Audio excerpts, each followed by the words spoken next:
Bien, vamos a ver ahora cuál es la técnica y la metodología de aplicación del láser.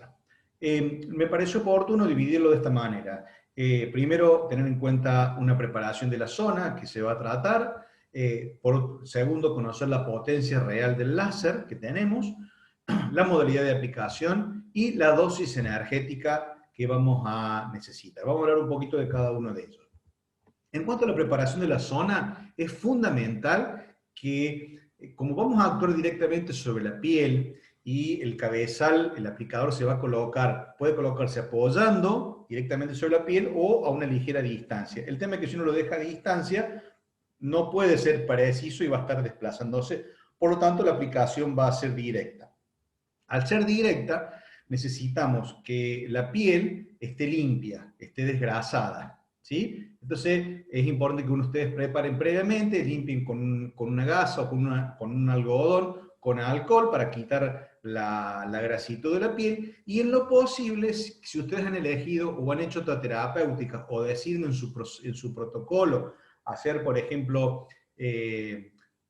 ultrasonido y láser, no, que digamos, hagan primero el láser para que la piel esté más limpia, porque si ustedes hacen un ultrasonido, entre el gel o la crema que ustedes van a utilizar terapéutica, que cumple obviamente las funciones para el uso del ultrasonido, esa crema va a hacer una capa de resistencia. Por eso es importante que ustedes, cuando elaboren este protocolo o su protocolo en ese paciente, tengan en cuenta que la piel esté lo más limpia posible, tanto sea desde el desengrasado local como que no haya tenido una acción con otra terapia previa. Eh, eh, Tampoco haber utilizado el masaje previamente con algún tipo de sustancia para justamente que permita que sea una barrera a esa entrada de esa energía, como dijimos antes, una energía fotónica, ¿no? Y mantener en la medida de lo posible la perpendicularidad, ¿sí? Ustedes acuérdense de la ley del coseno, ¿sí? De la perpendicularidad. Si uno, es importante que el haz de láser ingrese bien perpendicular al tejido que vamos a tratar, ¿no?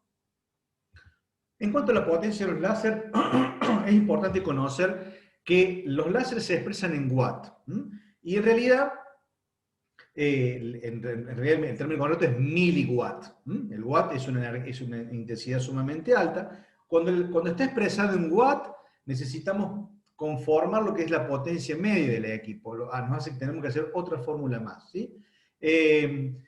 Y para conocer la potencia media tenemos que conocer la frecuencia del equipo y el ancho de pulso. Entonces hay que aplicar una fórmula para saber la potencia real de ese láser, que es la potencia pico, que es expresada en watt, por la frecuencia de pulsado, por la duración del impulso.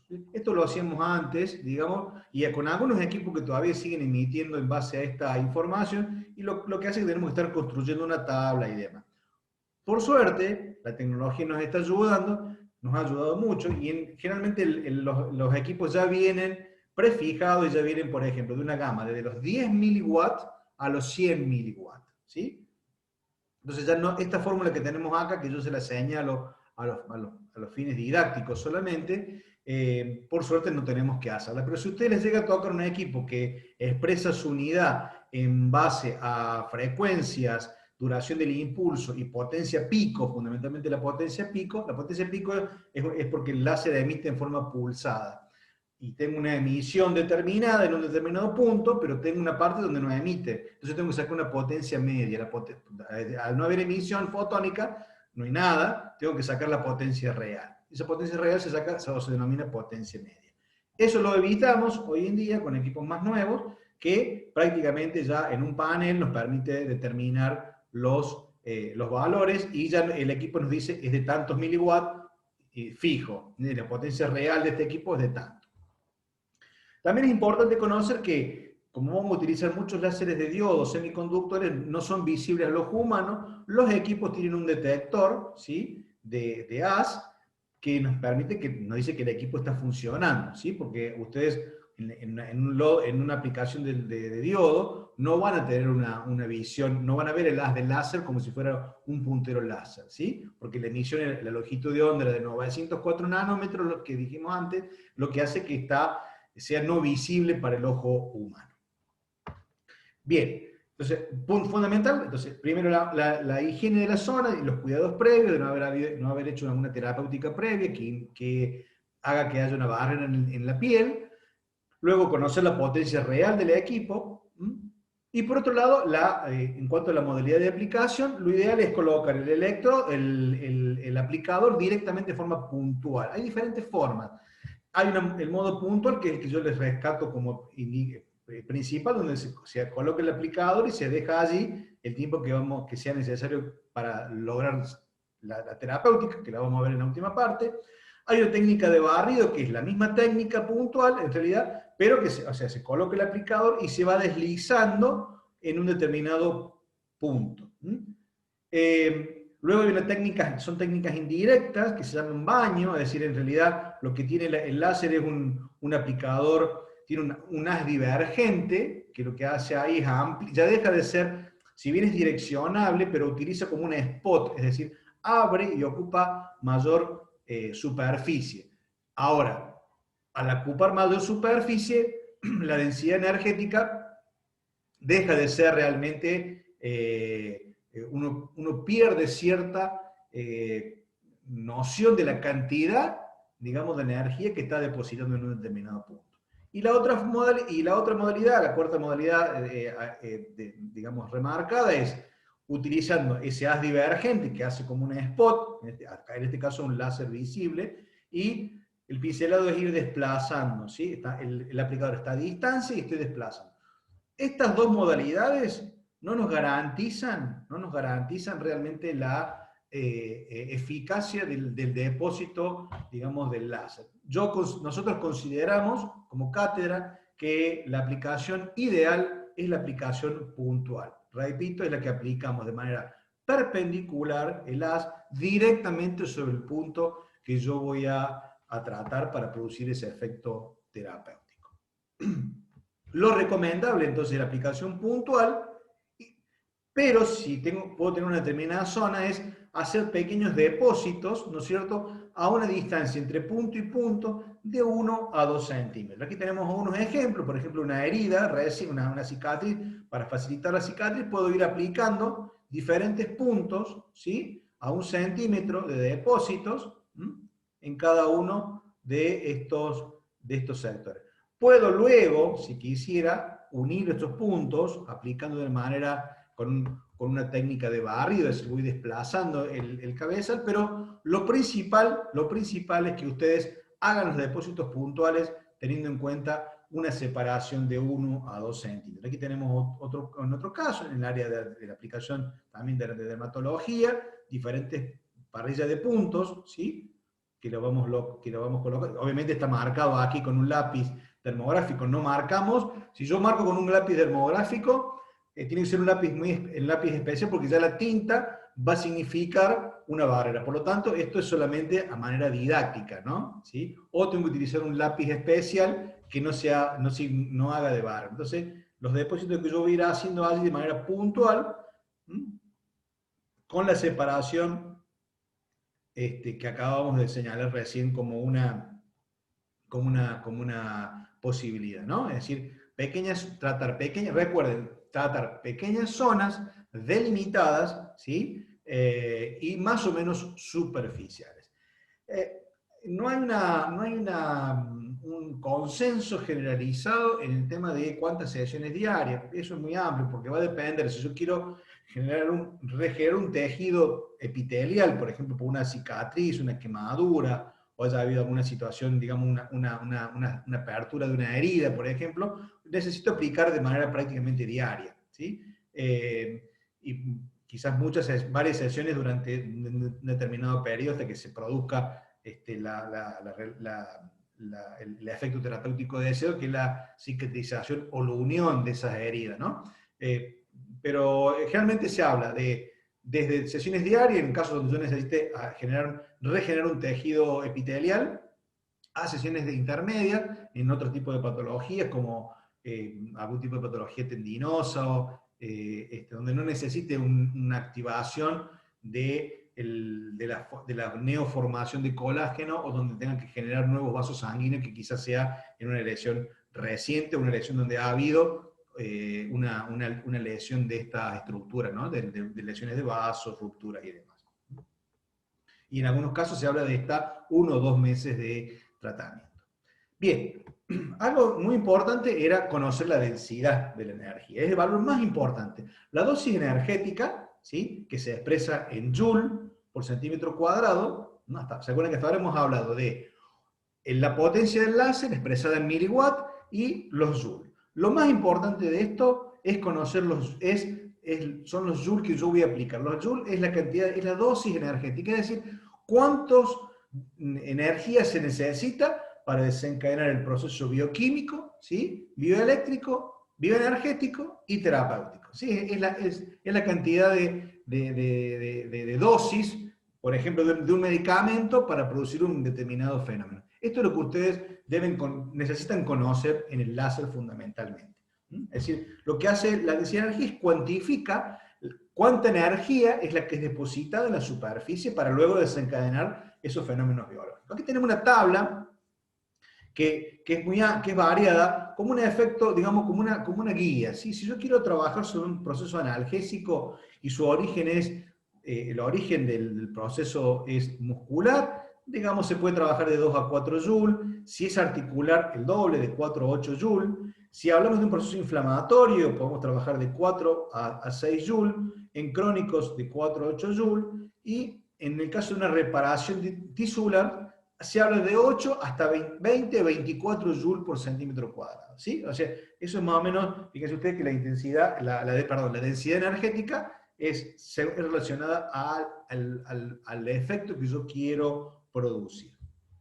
Entonces, esto es fundamental, que ustedes recuerden, remarquen, ¿sí? Tengan escrito, ¿sí? Tengan reportado cuál es la densidad energética que yo necesito para según el caso que yo quiero tratar, ¿no?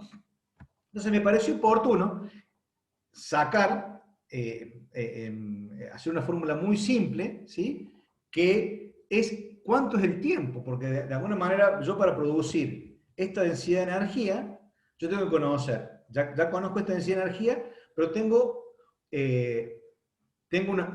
una potencia en láser y no sé realmente cómo debo graduarlo si no tengo una tabla específica, y la forma más adecuada es saber cuál es el tiempo que yo voy a aplicar cada uno de esos depósitos. Vamos a hacer algunos ejercicios que seguramente luego lo harán también en la parte práctica, pero lo vamos a hacer juntos.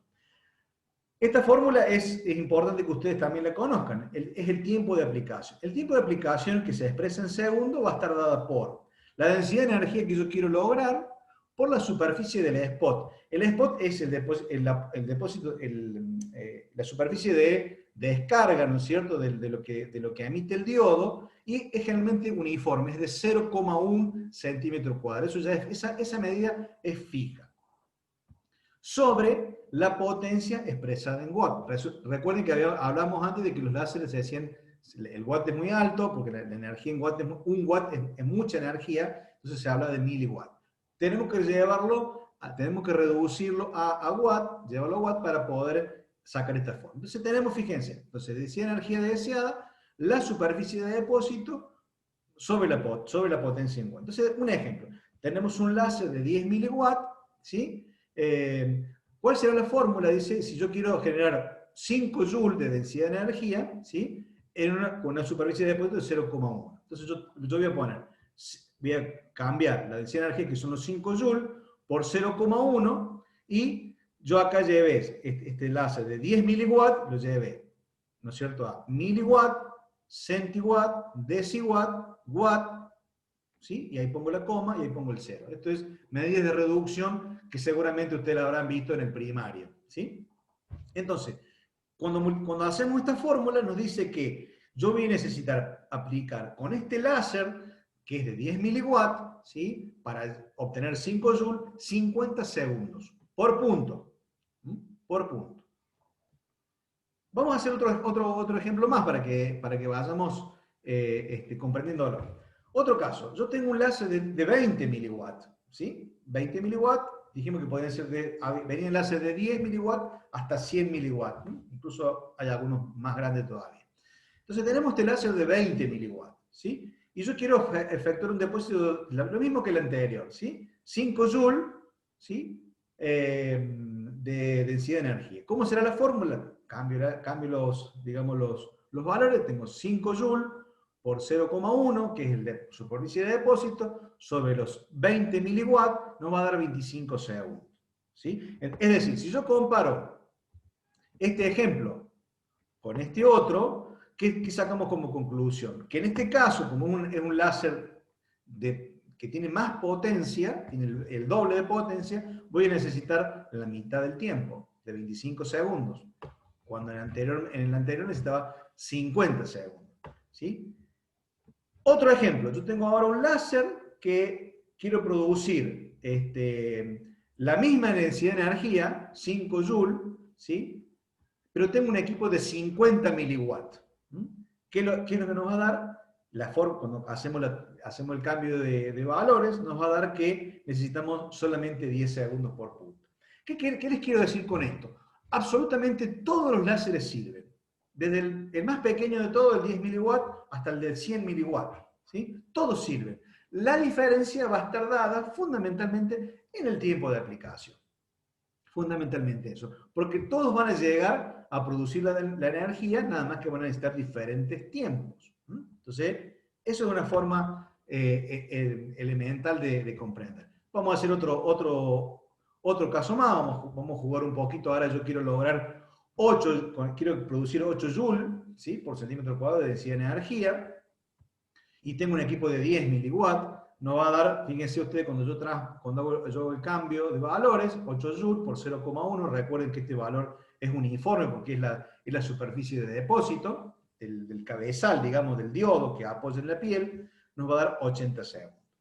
Ahora, vamos a complicarlo un poquitito más y vamos a tener un caso donde dice calcular cuál sería el tiempo de aplicación puntual y total para tener una densidad de energía de 20 joules. Vamos a suponer que queremos recuperar una lesión, digamos, cutánea, una herida, una escara, una lesión, una falta de unión en la cicatrización epitelial, y tengo un equipo de 10 miliwatts y hemos decidido hacer una parrilla de 6 puntos. ¿Sí? Como les decía anteriormente, uno utiliza diferentes puntos, nunca es un solo punto, siempre generalmente hace varios puntos a la vez. Entonces tenemos, fíjense, ¿cómo es el cálculo? Muy simple, similar al anterior, quiero producir 20 de densidad de energía, 20 joules por 0,1, este caso es un equipo de 100 miliwatts, ¿sí? Si yo lo llevo a watt, recuerden que lo debo reducir a watt, me va a dar 0.100, me va a decir que para yo producir esto necesito 20 segundos por punto, y como decidí hacer 6 puntos, voy a necesitar 20 segundos por 6, 120 segundos. Es decir, la terapia en este caso va a durar apenas 2 minutos. Es decir, con los diferentes depósitos, por este láser. Este láser, uno de los láseres más potentes que hay.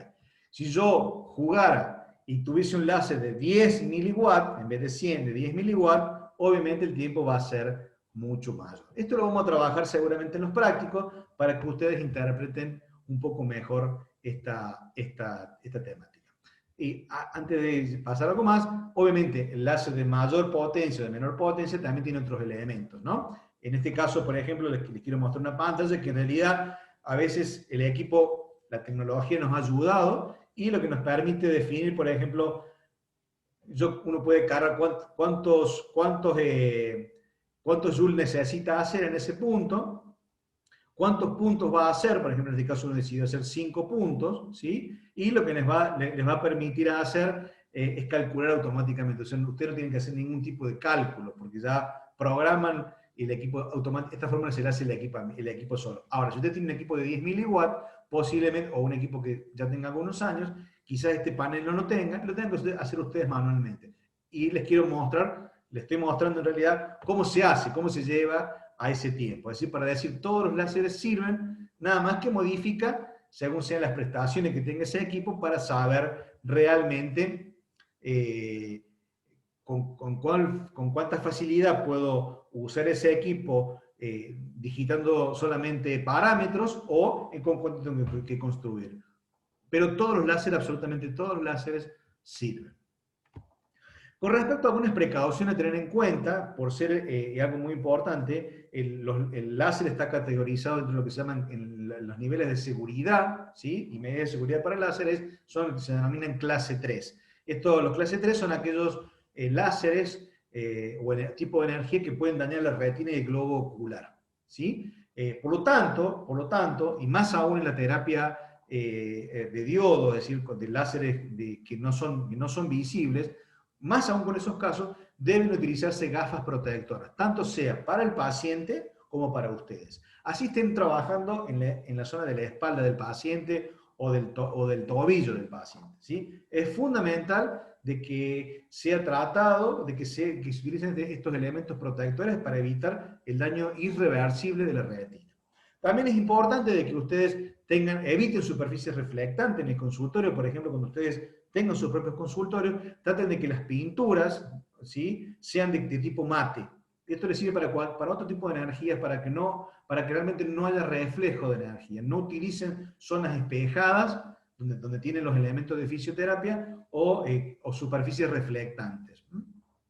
Que haya buena iluminación y buena ventilación. Fundamentalmente la iluminación va a ayudar a atenuar el efecto, digamos, nocivo, a que accidentalmente uno movilice el aplicador del láser, y obviamente también implica, por el contacto directo, el uso frecuente de desinfectantes de los accesorios, principalmente de lo que es el aplicador, el aplicador puntual, fundamentalmente.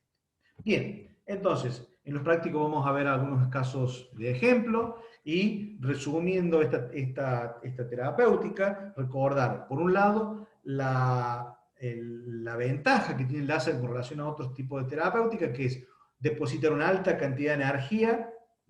Recuerden que no hablamos de térmica, en este caso de los soft láser.